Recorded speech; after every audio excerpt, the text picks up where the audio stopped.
my fellow Africans, headed by His Excellency MALEMA, comrades, power! Comrades, power! Africa, power! Africa, power! Africa, hoye! Africa, hoye! Let us be proud of who we are.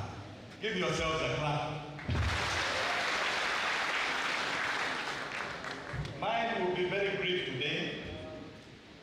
I had thought of saying so much.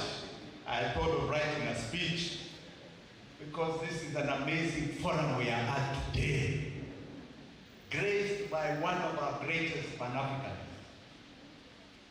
Julius Malema. Before I go to my speech, I want to say, Honorable Malema, you're a younger democracy than Kenya. But we have watched the democracy you have punctuated in South Africa. We have watched your vigorous party shake a whole government to its knees in the great house of the South African Parliament.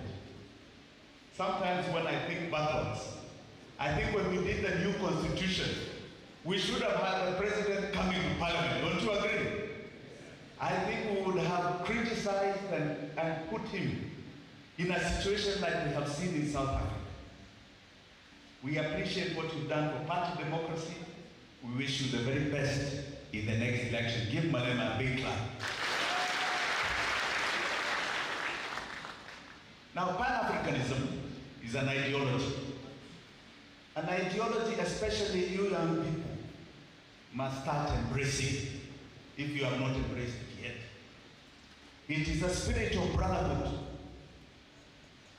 A brotherhood of everyone of African descent, here and outside the continent of Africa.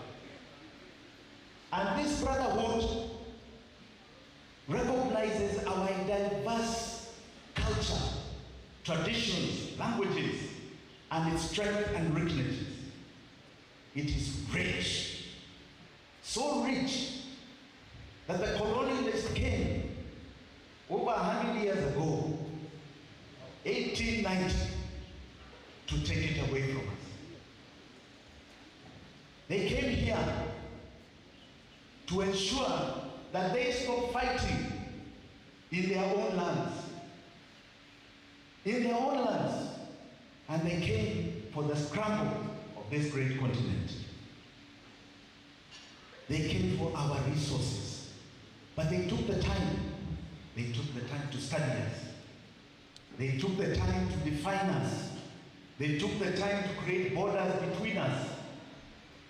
They created countries. They created districts. They governed us. They are the ones who defined the Bantu and the Nilotes. That was not our definition. We now have a new resurgence. And that new resurgence must recognize the direction we have to go. We don't criticize our colonialists. In fact, they had a plan for themselves. So good luck. We must now start talking about our own plan for the greatness of this continent. We must talk about our greatness and our domination of the world. And we can't do so when we have been defined by others. We can only do so when we define ourselves. We are not going to be defined as the dark continent. We refuse to be defined as the poverty-stricken continent. We refuse to be defined as the continent that is full of corruption and disease and illiteracy. We refuse. We refuse. We are going to go forward on the basis of our strengths. And they are known. They are known. If you look at the map of the world, Africa is depicted as a small continent. Land mass itself is 30 million kilometers. It can fit the whole of Europe and the whole of America in it, and still have another 10 million square kilometers. We must be very clear. With all the resources we have, 30% conservative, it is estimated, of mineral resources in the world. 60% of solar power. Half of titanium. We go on and on. But the richest is the people. We have 1.4 billion Africans. That is a power that is a fifth of the world's population. And it is a young population. All of you I'm seeing back there. 77% of us are you, under 35. You are tomorrow's producers. You are tomorrow's consumers. The rest of the world is shrinking. We are growing. Recognize your power from here going forward. But your power will not be defined if you do not define yourselves. When the colonialists came here, he did not recognize that we had a philosophy. In fact, he said, we had none.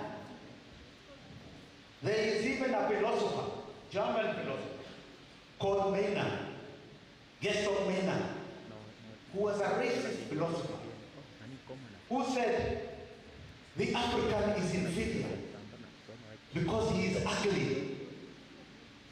That means he has inferior brain. He has no capacity for compassion.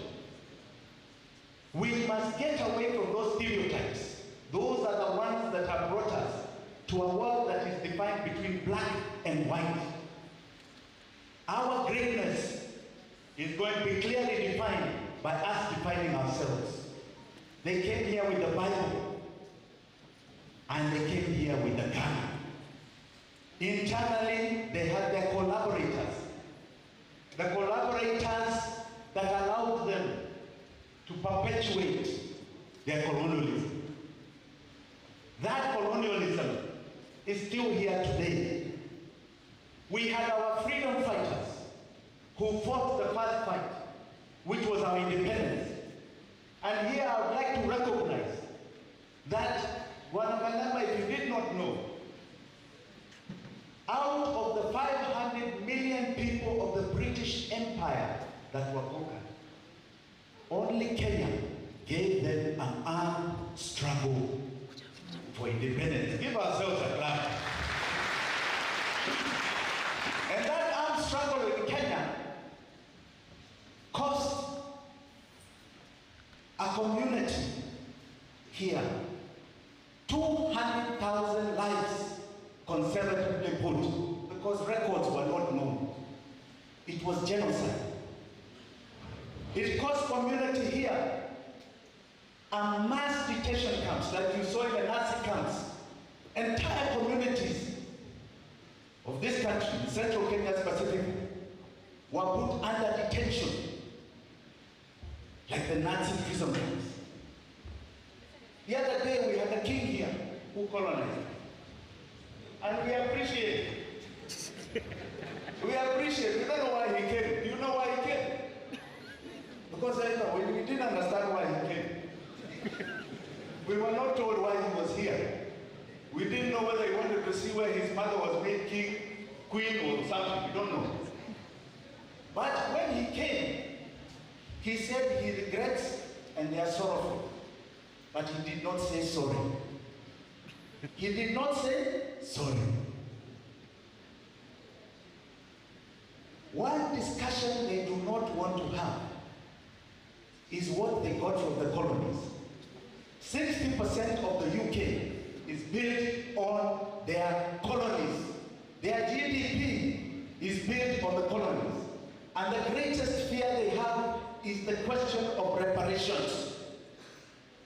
They are frightened of that word. Frightened. But it is a discussion we must start having. We are not